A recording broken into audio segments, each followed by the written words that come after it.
Béni soit Dieu, le Père de notre Seigneur Jésus-Christ, qui nous a bénis de toutes sortes de bénédictions dans les lieux célestes en Christ Jésus. Bienvenue à ce programme dénommé MAP, la méditation approfondie de la parole. Aujourd'hui, par la grâce du Seigneur, nous parlerons de la foi du juste. Dans Matthieu chapitre 3, le verset 15, il est dit: Jésus lui répondit: Laisse faire maintenant, car il est convenable que nous accomplissions ainsi tout ce qui est juste. Et Jean ne lui résista plus. Dans Matthieu chapitre 9, le verset 13, il est dit: Allez et apprenez ce que signifie « Je prends plaisir à la miséricorde et non au sacrifice, car je ne suis pas venu appeler des justes, mais des pécheurs. » Alors, plus loin dans les Saintes Écritures, il est écrit: Mon juste vivra par la foi, et s'il s'en détourne, mon âme ne prendra point plaisir à lui. La première personne qui a été qualifiée de juste, il s'agit de Abraham. Et pourquoi Abraham a été qualifié de juste? Parce qu'il a cru en Dieu. La Bible déclare que Abraham crut en Dieu et cela lui fut imputé à justice. En d'autres termes, la foi et la justice vont de pair.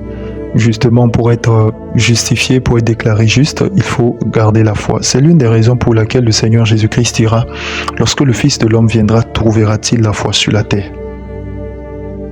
Bien, dans les circonstances réelles de la vie, il est assez difficile d'accepter cela, mais beaucoup de croyants pensent que lorsque nous acceptons le Seigneur dans notre vie, cela sous-entend que tout ira bien pour nous et que nous n'aurons pas des difficultés, les choses vont bien se passer et ainsi de suite. Voilà, nous avons la domination sur le diable et voilà, tout se passera bien en un mot.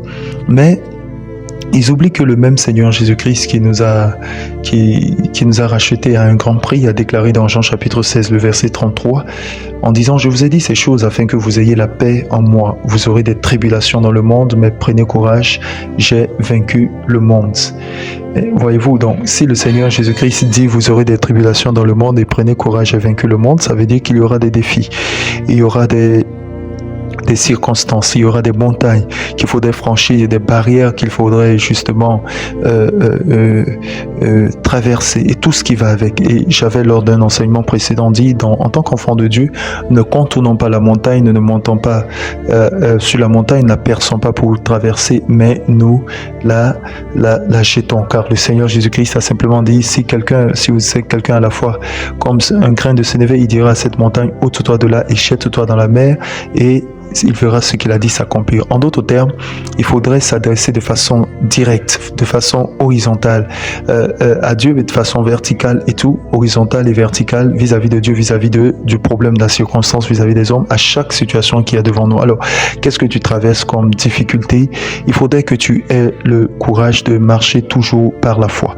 Il est également écrit: Prenez par-dessus tout le bouclier de la foi, par lequel vous pourrez éteindre tous les traits enflammés de l'ennemi.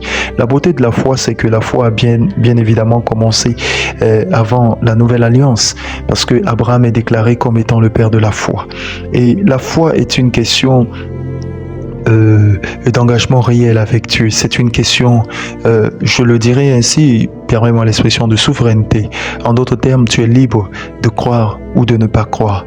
Mais je préfère que tu sois de ceux qui ne choisissent pas de se lamenter, mais plutôt d'affronter les circonstances de part et d'autre. Eh bien, la foi du juste, là où je souhaiterais l'appuyer pour toi, avant de bien évidemment terminer, c'est de te rappeler qu'il est important que ta confiance en Dieu, ta marche avec Dieu soit toujours suivie de témoignages, car la foi sans les œuvres est également une foi morte.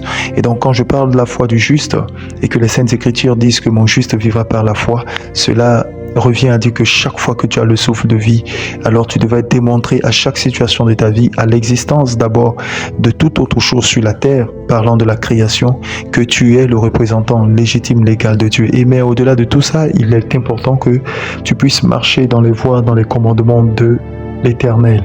Et mieux encore, dans l'alliance avec le Seigneur Jésus-Christ, car il est impossible justement de marcher avec le Seigneur Jésus-Christ et de ne pas appliquer ses commandements. Alors, mon juste vivra par la foi. Tu veux être déclaré juste, tu as besoin de deux choses: l'amour de Dieu premièrement, qui est le plus grand commandement d'ailleurs, deuxièmement celui qui le ressemble, l'amour du prochain, et troisièmement la foi en Dieu.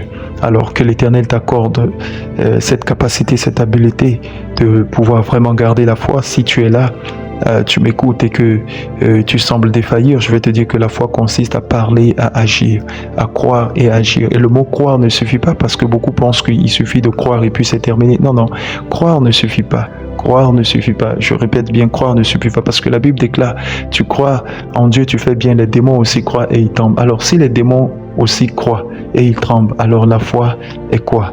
Sachant que sa définition, selon le livre d'Hébreux, dit que c'est une ferme assurance des choses qu'on espère et une démonstration de celles donc qu'on ne voit pas. L'Éternel nous accordera la grâce et le privilège de revenir là-dessus très prochainement. En attendant, sache que tu es justifié, tu es un fils de Dieu.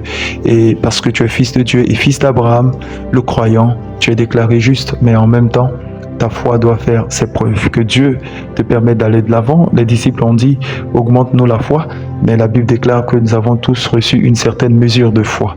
Que fais-tu de la mesure de foi que tu as? Je prie qu'elle grandisse. Que Dieu te bénisse et qu'il te garde. Et à très bientôt pour notre prochaine série. Demeure béni et comblé. Amen. Et Amen.